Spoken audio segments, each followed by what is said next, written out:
Hey you guys, welcome back to Dauntingly Diana. I am your host, Diana, and today we're actually going to be talking about my paranormal group, and that is called Loyalist Paranormal, and we have been together for I think this year's 9 years. Next year will be our 10th, so that's going to be exciting.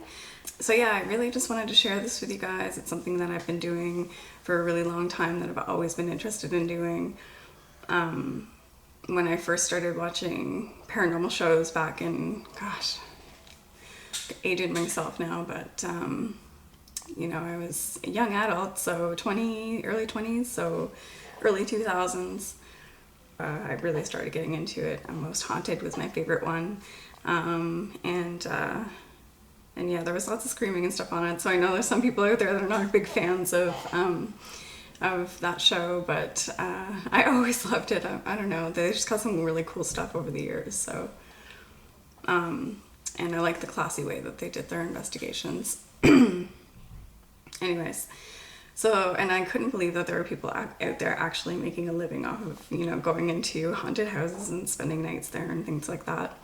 I knew it was something I definitely wanted to get into, not so much for like making a living, because I knew that would not happen here in St. John, New Brunswick. But basically I wanted to be able to have that experience and to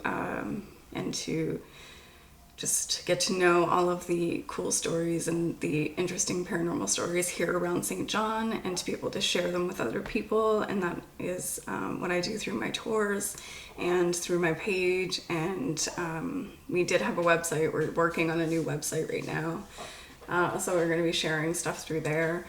But this is basically what I want to do for this channel, is because this channel also will have my art and and my gothic like jewelry and clothing and stuff like that. So I know not everybody's going to be interested in those things, but you can set your I'm going to make a playlist, and you can set it up so that you can just follow that playlist that has the Loyalist Paranormal stuff. I'm going to be talking about cases that we've done over the years. I'm going to have some of the members here with me to do some interviews if they want to talk about some of the cases that they loved. I also plan on doing some just chats on paranormal things, and yeah, just getting really back into it again. I haven't done paranormal in a little while because life has just thrown a lot at me, hence my name, Dauntingly Diana. I've had a lot of issues in the past years, but here we are. I'm surviving, and we're good to go. The health was definitely a big thing. So I'm taking meds now for my Addison's disease, which is another thing that's on my channel if you guys are interested in that at all or want to learn about that. It's an autoimmune disease, and I was basically on my deathbed. I was down 30 pounds, and I couldn't eat, and I was not sleeping, and I just went downhill really fast. Basically, so you don't have any cortisol anymore. Your body doesn't produce it anymore, and so that really affects your whole system, and yeah, it's really hard on you. So yeah, I got to learn all about that wonderful thing, and that's why we haven't done anything for a while. It's been rough with the health issues, and then also some other just personal things in my life going on, the losing of family members and things like that. So yeah, so it's been a rough couple of years, but here we are. We're back. We're at it. We're ready to go.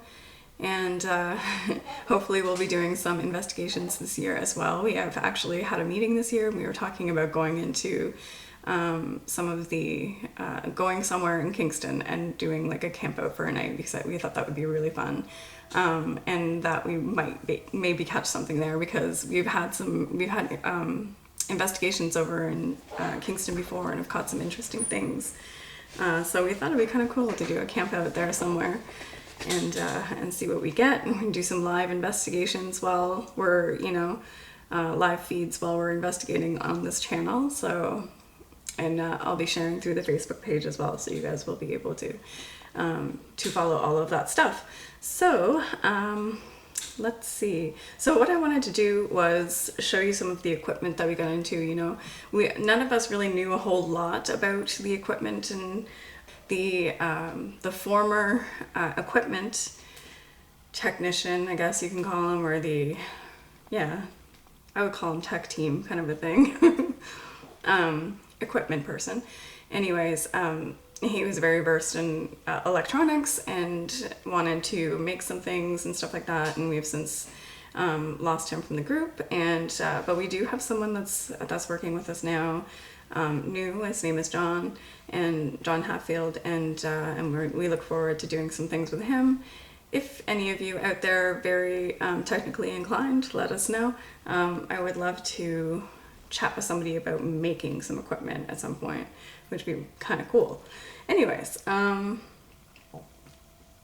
okay, so when we got started, we just basically were looking at what the shows on TV were doing, and trying to, you know, and from past experience with watching shows about the paranormal and things that have been done with the paranormal. So we knew that, you know, a recorder was like a must, so a personal recorder. Just turn it on and start recording. And they're said to sometimes pick up what we call EVPs, which is jargon in the paranormal world for electronic voice phenomena. And basically what it is these voices that show up only on audio, or sometimes video as well, like in the audio of the video. And you can hear what sounds like a voice, and it's not of anyone that's in the room or anything connected to this world that we believe. Of course, we always try to debunk and make sure that we're not getting anything that's, you know, somebody's tummy grumbling, or a yawn or something like that, whispering. You know, that does happen. And we do have some really frustrating moments of realizing that it actually was part of the team that did it, and when you thought it was something really cool that you caught, and you're like, damn, and then at the same time you're like, well, now we know, and we don't feel foolish, you know, if somebody else finds out later that it was them. You know what I mean? Like, we need to really look into all of that stuff before we post it up as evidence of something not necessarily paranormal. Well, I guess paranormal, because the definition is not of this world, like not normal. So yeah, it could be considered that, but also just something that is unexplainable, basically.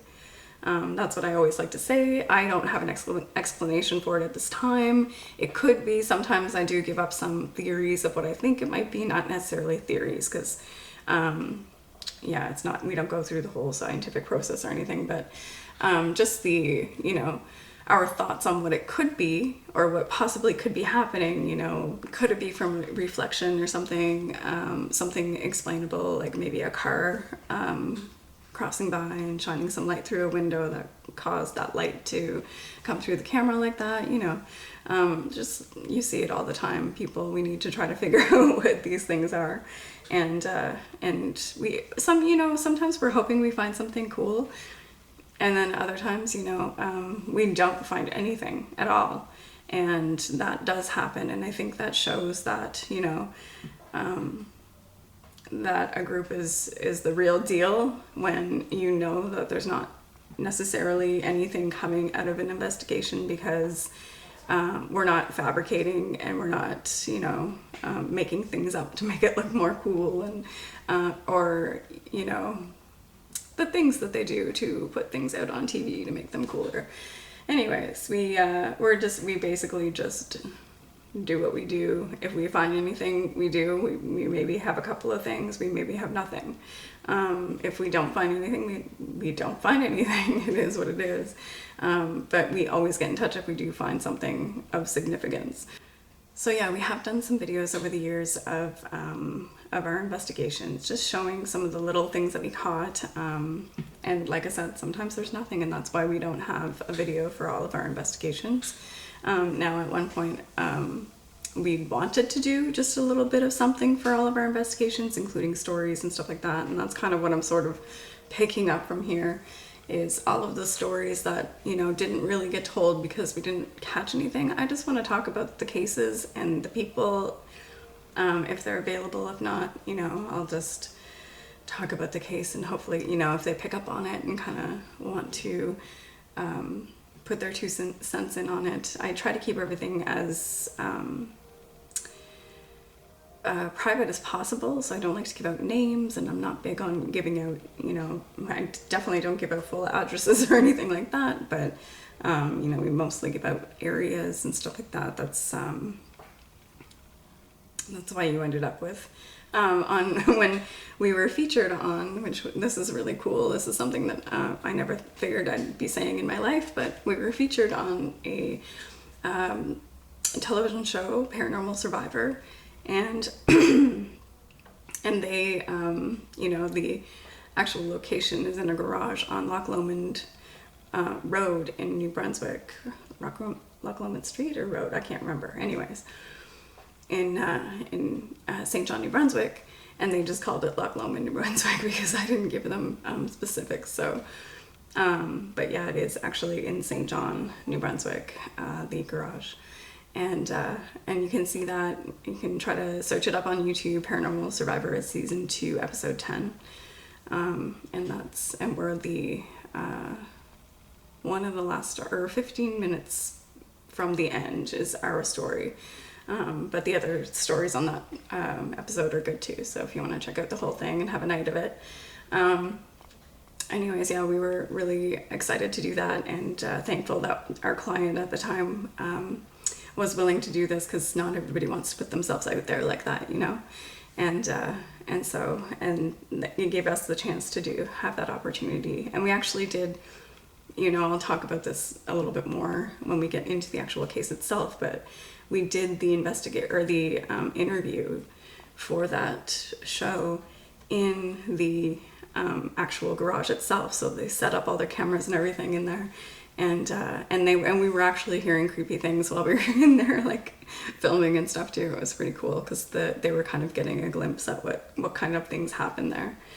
Anyway, so it was just a lot of fun, a really cool experience, and Beth, I'm sure she may say something, who knows, but yeah, she was nice enough to do this with us, and we really appreciate it. And she let us do a lot of things. We had the camera set up in the garage for like 16 hours, and we went and picked it up and watched all 16 hours of it. Like, yeah, it was pretty wild. And we've done lots of really cool investigations over the years, not just that one, you know. We've gone to the Imperial Theater. We've gone to oh my gosh, they're all gonna leave my mind now that I'm trying to list them off. So the Loyalist house we've done. There was a tattoo shop on Princess William Street, maybe? Prince William Street?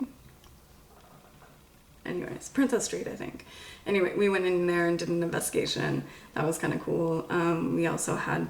We've done one in the St. Andrews Jail, the Hampton Jail. We also did, trying to think of some other big places that we went to.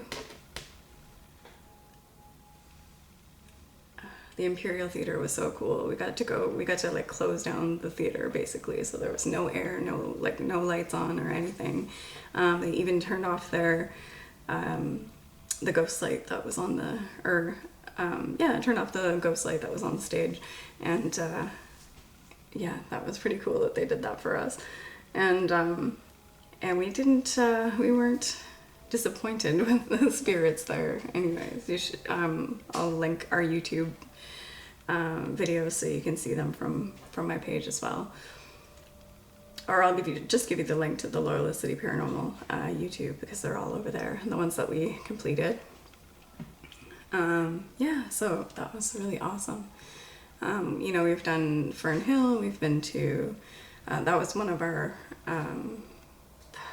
public investigations that we did.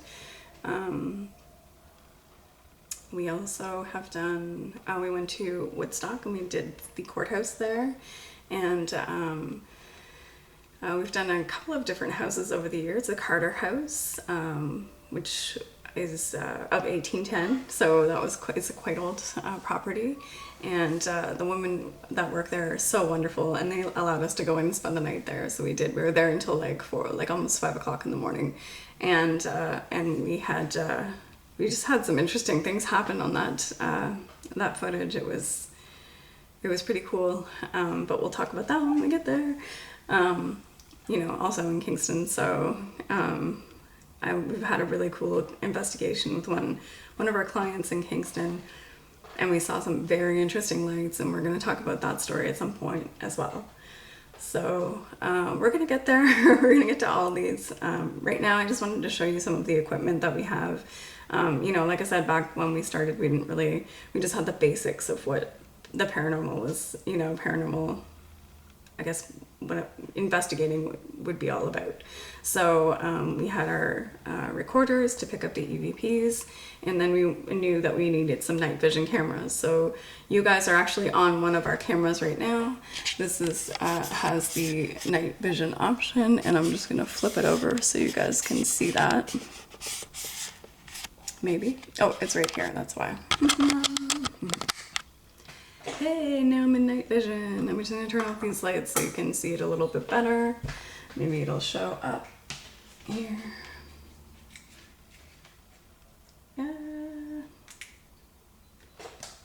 Still not quite dark enough, but yeah, you get the picture.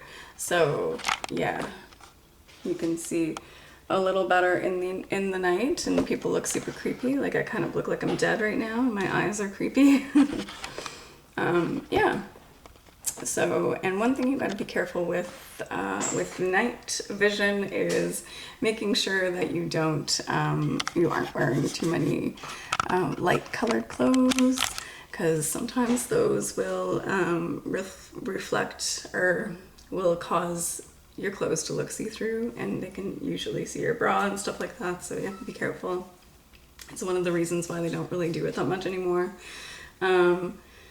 Unless it's for like hunting equipment or something like that. So, or so I've heard. Anyways, I'm not sure, 100% sure on that. So look it up if you're really interested. Yeah, so we got a couple of pieces that we've heard about over the years from people that do the ghost hunting shows. The ghost box is a big one. That one I really learned about from trying to think of who the first one that did it was that I saw. I think it was Paranormal State. Yeah, that I saw them actually using the box. And yeah, I just thought it was so interesting that these, and then they came up with, well, it used to be called Frank's Box kind of a thing, and then it came out into this other thing, and they created this, what they call a ghost box now. Or this one's the PSB7, and it's a pretty basic one.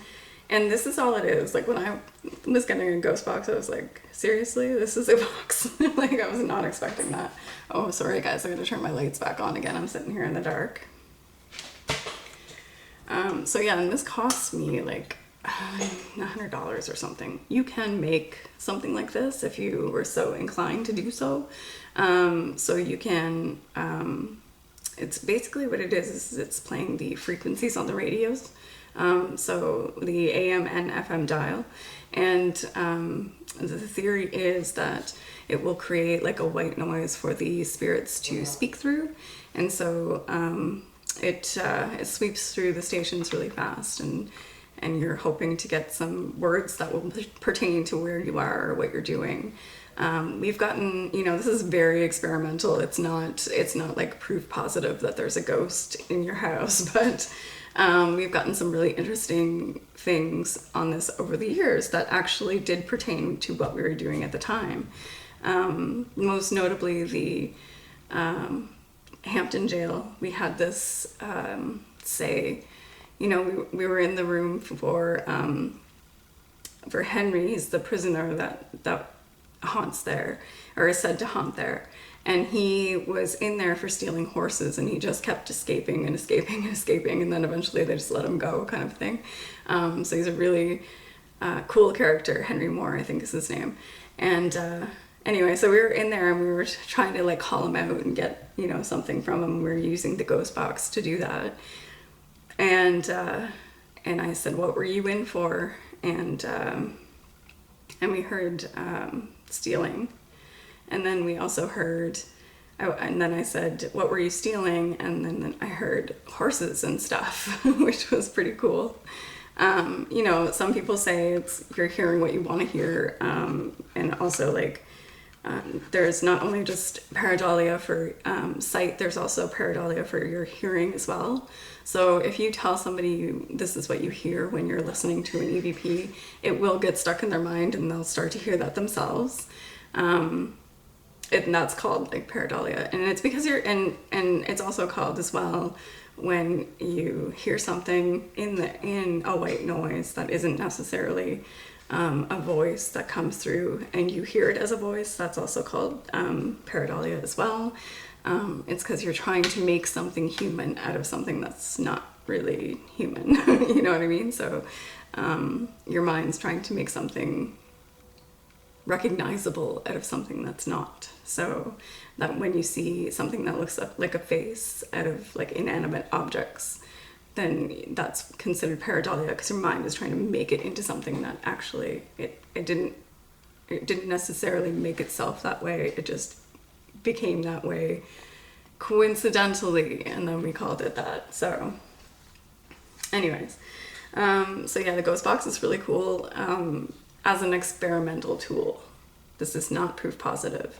It's just cool to be like, hey, we were at this place and we investigated this, and then this thing said that, basically. And then we just note it, and we just take note of it and show it on our videos and stuff like that, just to, you know, show that we've had these coincidences happen, basically, when we were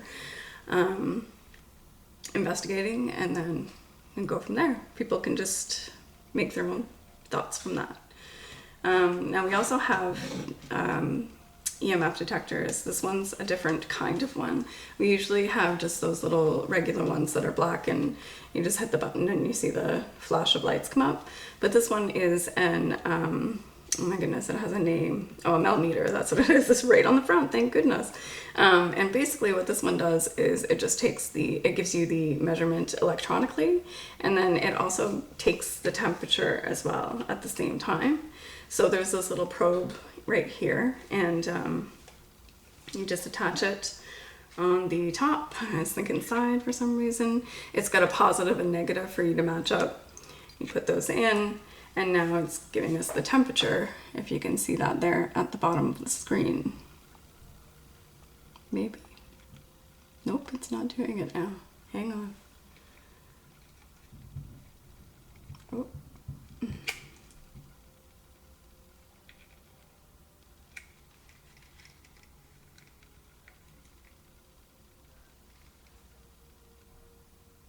There we go. I don't know why I did that. Okay, so now you can see it's in Fahrenheit, which, you know, most Canadians don't roll in that temperature, but it's rolling around at 68, 68.7 to 8. So you get the idea.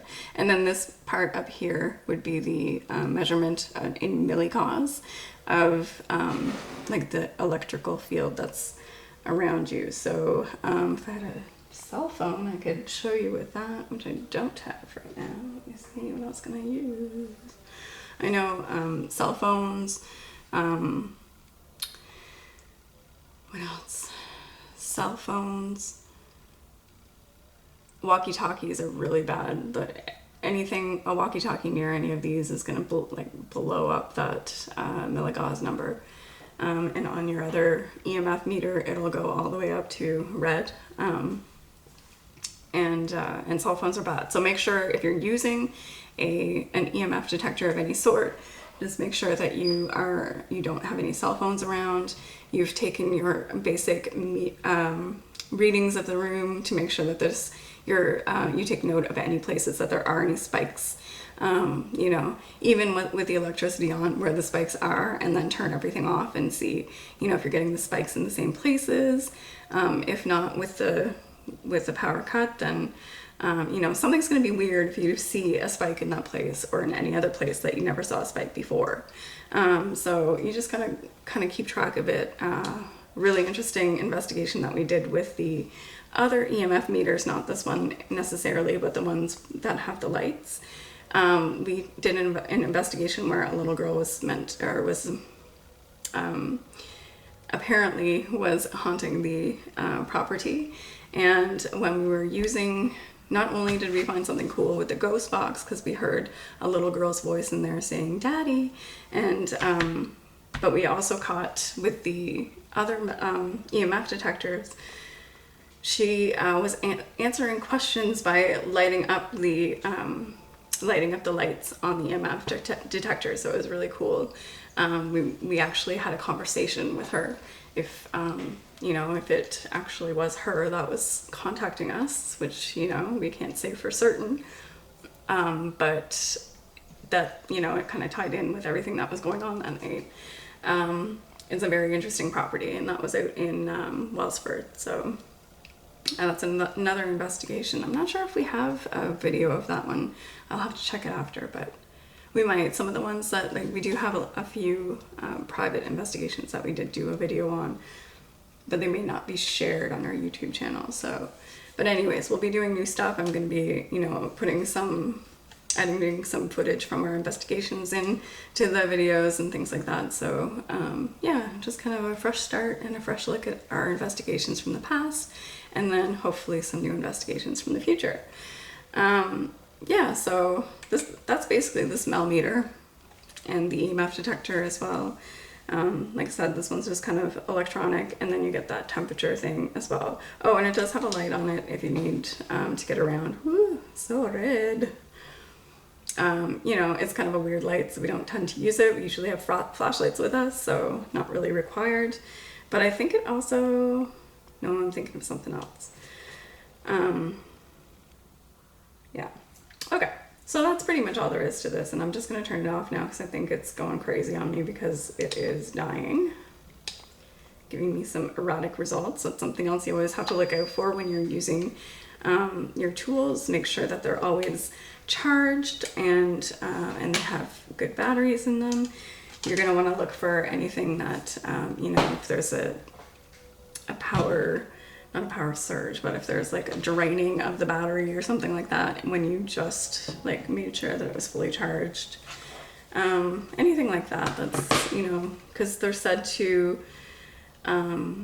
contact with us like through energy. So, you know, energy can cause all of those things to happen, and it's kind of interesting to think about and to talk about and stuff like that. So anyways, I'm just really interested in all this stuff, and I always have been, and I want to keep it rolling. I want to keep going and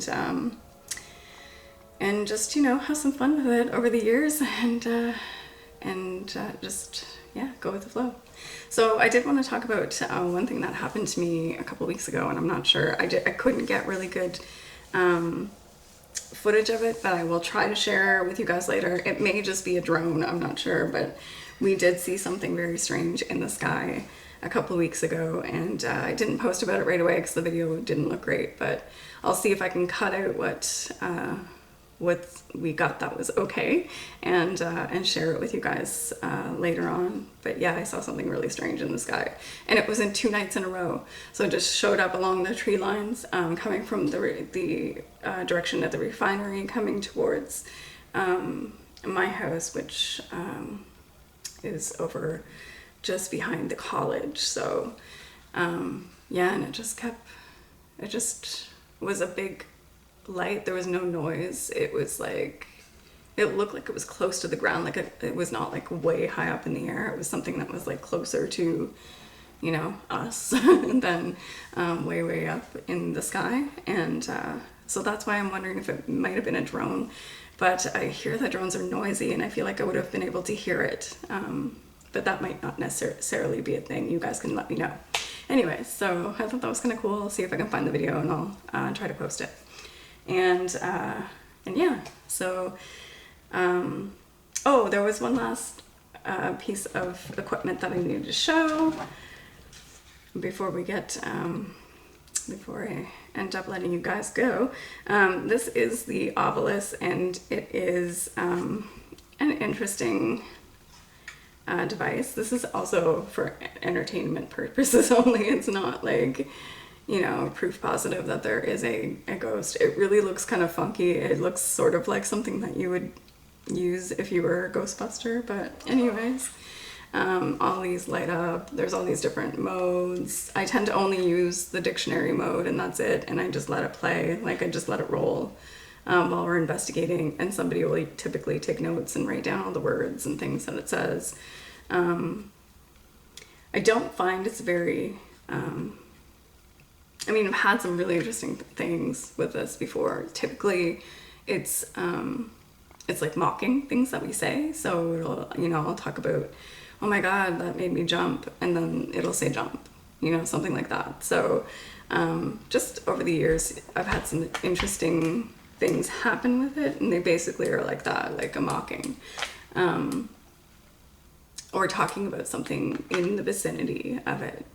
But we've gotten some weird names, we've gotten some strange, you know, and I'm not 100% sure how this works. You know, basically all they say is that it's a device that takes a measurement of the EMF in the area and the temperature in the area, and then does a calculation based on those numbers, and that calculation will give you a number that will spit out a word associated with that number. So, you know, just, I don't know, and I'm not sure, because I hear that you can actually, that you can program the words into this. So, yeah, but there's all kinds of things on here. These also will like light up for temperature, so you can go like, it'll be blue for cold and red for hot, and yeah, so it's an interesting little tool, but yeah, very, very,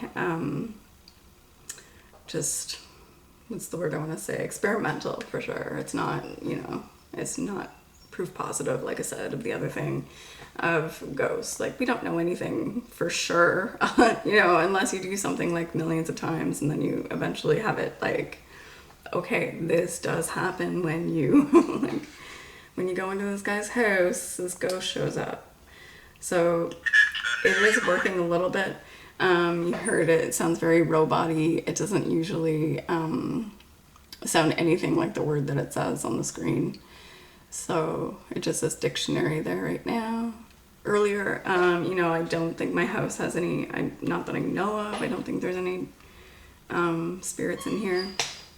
But it did say Norman earlier, and also only. So I'm not sure exactly what that means, although I have had some weird experiences down here in this room, but they could be, you know, I'm still kind of up in the air on that one. I'm not sure if it's me or if it's actually something strange going on in here.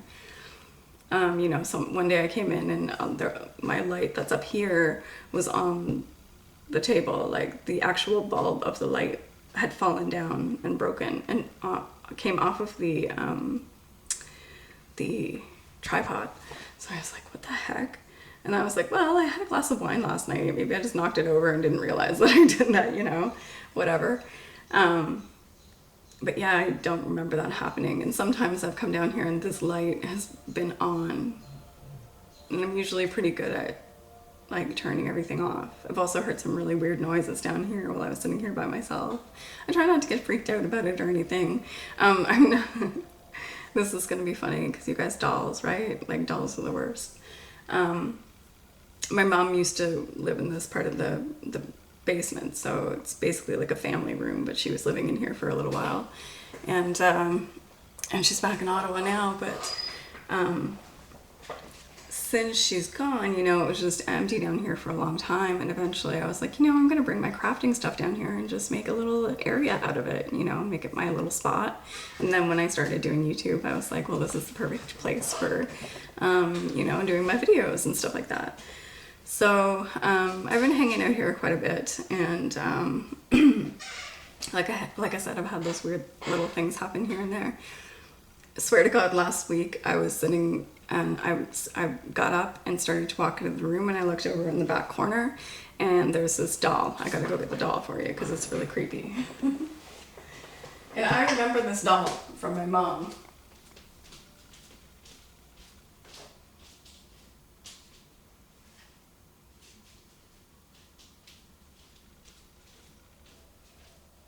She's literally like been in my mom, like my mom's had it forever. Like I remember playing with this doll when I was a kid.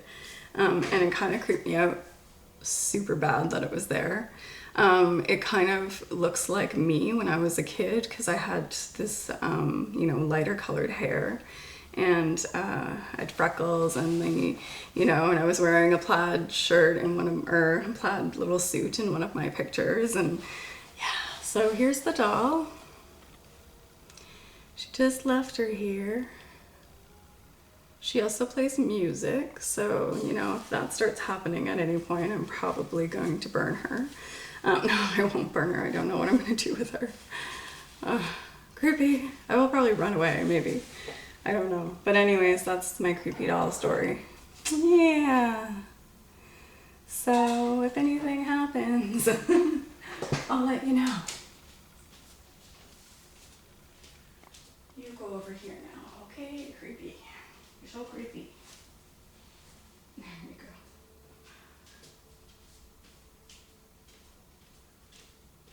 I also like to talk to haunted dolls. Tell them how creepy they are. Okay, you guys. So yeah, so I have it running right now, and it basically is, you know, it'll just spit out words when something happens. So I put it on earlier, and I was like, if this is doll, I'm gonna freak the heck out. So yeah, but it didn't, so we're good. Unless the doll's name is Norman, I don't know. But yeah, so that's that creepy little story. Anyways, so I wanted to share this with you guys today, and you know, I just basically want to get back into things again.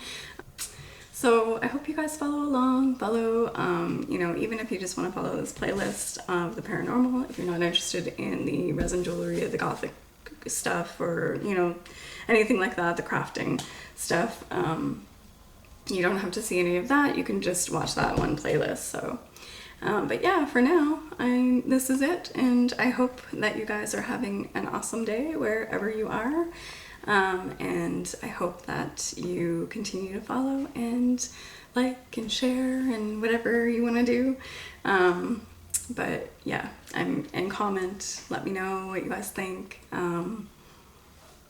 You know, if you're excited about anything in particular, some of the investigations that we did. I know one of the ones that everybody is excited about is Partridge Island. So we do have some footage and stuff from that, and we are going to make a video out of it. But yeah, anyways. And again, I'll be sharing the link to our YouTube channel so you can see where all the videos are, and you can check them out ahead of time if you want. Okay, anyways, guys, have a good one.